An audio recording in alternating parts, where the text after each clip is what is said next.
Look, it's the goats. Hi, goaties. Come here. Give some love. Hi. Oh, good morning. Good morning, everybody. How's it going? You know, you're the skittish ones, huh? The mamas are always very comfortable and oh, hello, baby. How you doing? Hello, baby. How's it going? How's it going? How's it going? What's going, guys? How's it going? How was your trip up here, huh? Yeah? You happy to be up here? What's happening?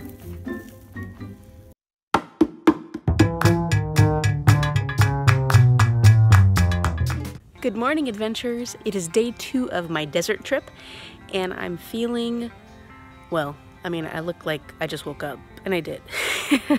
But I'm feeling a little more refreshed today, so I'm excited about getting out there and exploring.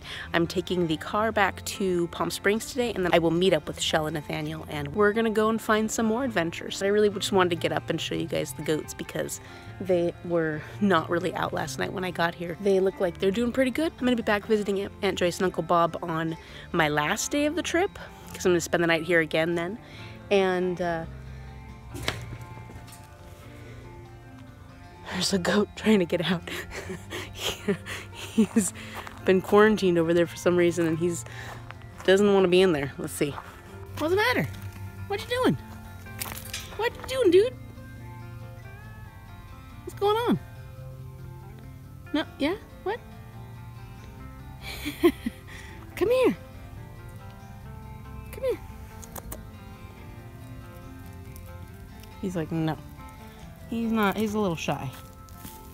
You a little shy? You a little shy? Come here. Okay, so I'm not gonna make the same mistake I did yesterday and get too close to the water. I thought it was such a beautiful morning. I am rushing back to get my car rental returned, but I just kind of wanted to stop here really quickly. It was very peaceful. I found a nice little drive down to the beach, and there's nobody out here. It's just a gorgeous, beautiful morning. And one thing I noticed while I was driving along is that the water is really blue. Like, it gives off this really incredibly blue color. So I just kind of wanted to capture that a little bit because the mountains behind it are kind of reddish purpley. So I wanted you guys to be able to see that. At one point, it was a really popular destination for vacationers in the North Shore area. There was a couple of resorts that were really popular among Jerry Lewis and the Beach Boys and the Marx Brothers. And my aunt was actually telling me that the Beach Boys actually learned how to water ski here on Salton Sea. It was at one time a very popular area to come and vacation. All along 111 here, the Freeway 111, there's these huge, well, palm tree fields. And I was wondering, I thought they were just growing palm trees, but I was talking to my Aunt Joyce, and these are date palms, so which makes sense now because this area is so well known for growing dates. And it looks like these ones have been harvested. Normally there'd be little I've seen quite a few down further that have like little bags surrounding like the dates and everything, the fruit. And I'm guessing these ones have been harvested, but these are so cool. And so she said they're not called date farms, they're called date gardens. So don't get that wrong. I probably would get it wrong. I'd say date farm, but these are date gardens, and there's just tons of them out here. It's so cool. And these are like the dates that I ate yesterday. It was so delicious.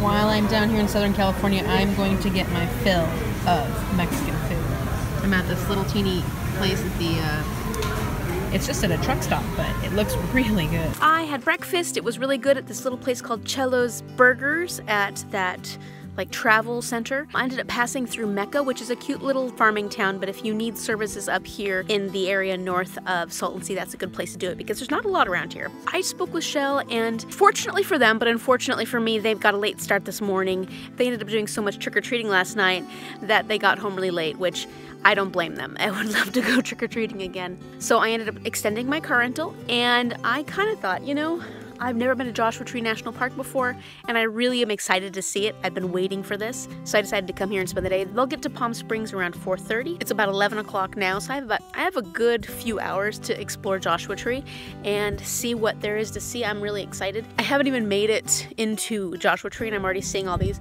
beautiful rock formations.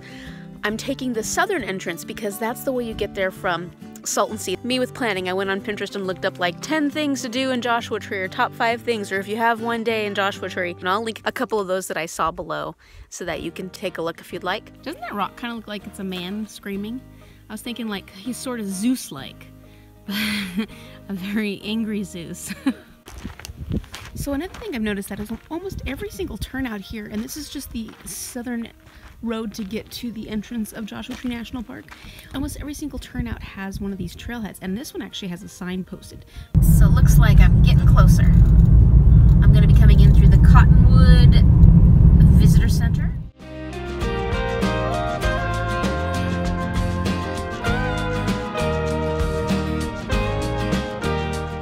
So there's the entrance fees. It looks like a private vehicle is $30, which is definitely not inexpensive. It's good for 7 days. So as long as you have your receipt, you pay the $30, it's good for 7 whole days. So that's not bad. I forgot to bring a baseball cap, so I bought one. Really pretty, actually matches my lipsticks. That $30 actually qualifies towards a year pass, and the year pass gets you into like the Grand Canyon and a lot of the other different large national parks. So if you want to upgrade, you can do that at any point. It's $80 and it gives you a year at any of the national parks. So that's kind of cool. When you come through here, I recommend using the restroom here because there's probably not a lot of stops along the way. And I grabbed a map and I'm gonna go use a restroom, and then I'm gonna go do some exploring and see what I can find with my cute new hat. I like it.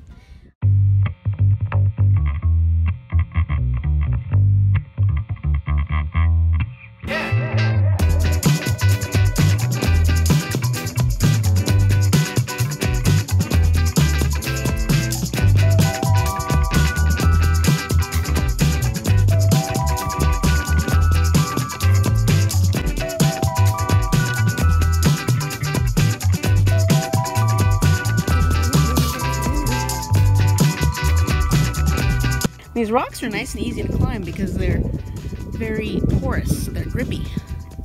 One of the things that's really nice about a lot of these national parks is that they have a lot of ranger-led activities. This one in particular has one that's like $10, but then other like ranger chats and things like that, and nighttime ones. They had like a nighttime one. If you want to get the most out of your trip and you really want to learn more about the natural environment and get an expert's opinion on what you're seeing here, a ranger chat is a great option as far as learning a lot more about the area. Even better than reading or anything, because the rangers that are giving you this information are out here themselves. They're seeing everything. They're dealing with everything. They know what this land is all about. So they're the best people to ask questions to and, you know, explore with. The interesting thing about the desert is everything pokes you. Everything is reaching out to grab you. They've got these different mechanisms for staying alive and protecting themselves, which in the desert seems to mean very pokey. Look how pretty that is. Gorgeous. Ooh, look at these ones. These look like Christmas cactus almost, but just a different color. Oh, those are pretty darn sharp. Yep, everything just is like, don't eat me. Don't eat me. I'm definitely not gonna eat any of this. Yeah, even like, look at the thorns on this mesquite. Pretty sure that's a mesquite. Looks all sweet and innocent until you look at the stems. I see what you're playing at. So if you have a 4-wheel drive and you want to do some backcountry exploring, which is kind of cool because you don't typically get to do that in parks like this sometimes, you can take the Old Dale or the Black Eagle mine roads. It looks like one of them might be closed though, but you need 4-wheel drive and they will take you to the old areas where they used to do mining.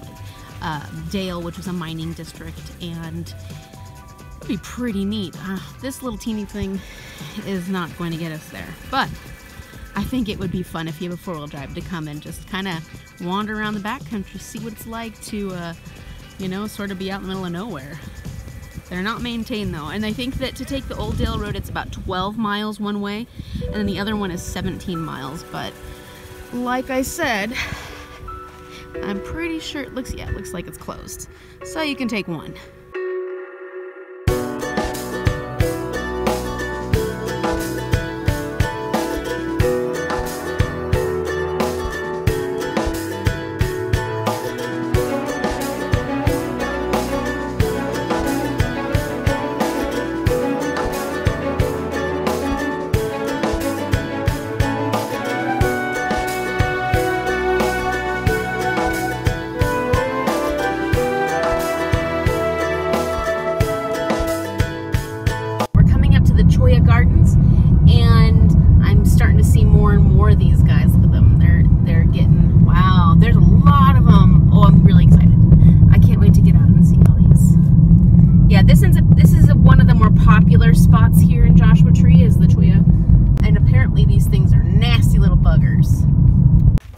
This is gorgeous. Look at these.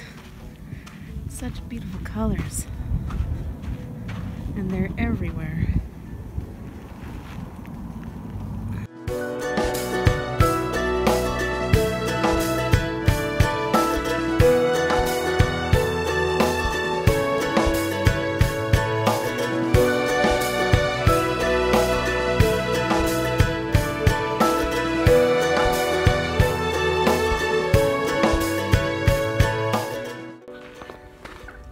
So I was just helping those girls back there take a picture, and they got one of them stuck to their shoes, so be careful out here.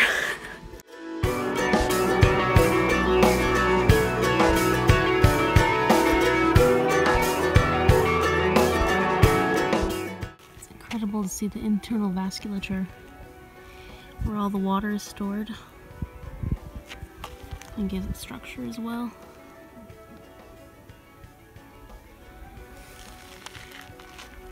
So there's quite a few people here at the Cholla Garden, but not too many. Honestly, it's not that bad, and it's a nice little meandering, round trail. So if you're looking for, you know, a little bit of the Joshua Tree feel, but you can't really handle a big hike, this is a great little loop trail to do. And it's just beautiful with all these Cholla. There's so many of them, it's incredible.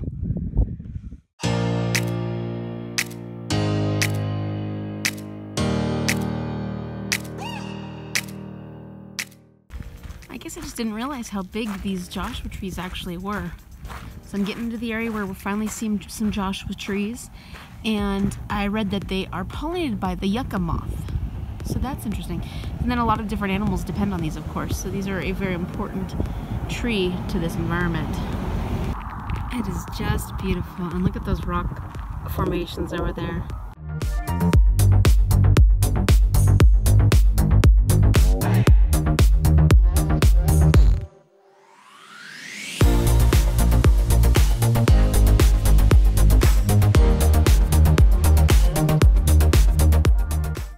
There it goes.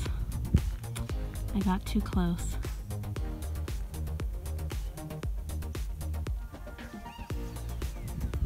I'm heading on my way out to Joshua Tree now, the town of Joshua Tree, because it's not late, but it's about 2:30, and I want to make sure I get back to Palm Springs in time to return the car and meet up with Shell and Nathaniel.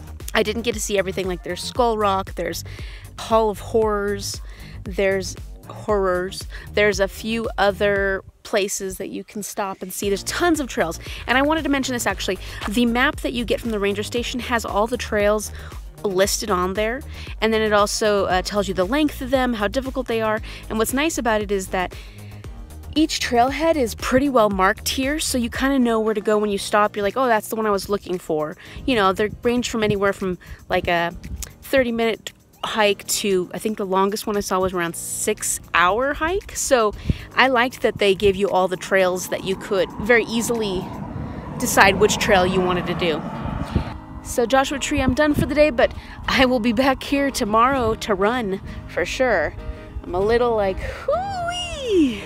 It's gonna be the sand. I'm worried about the sand now. I just picked up Oh, please don't. I just picked up the happiest people ever! Woo! Shell's not happy. Oh, over your head.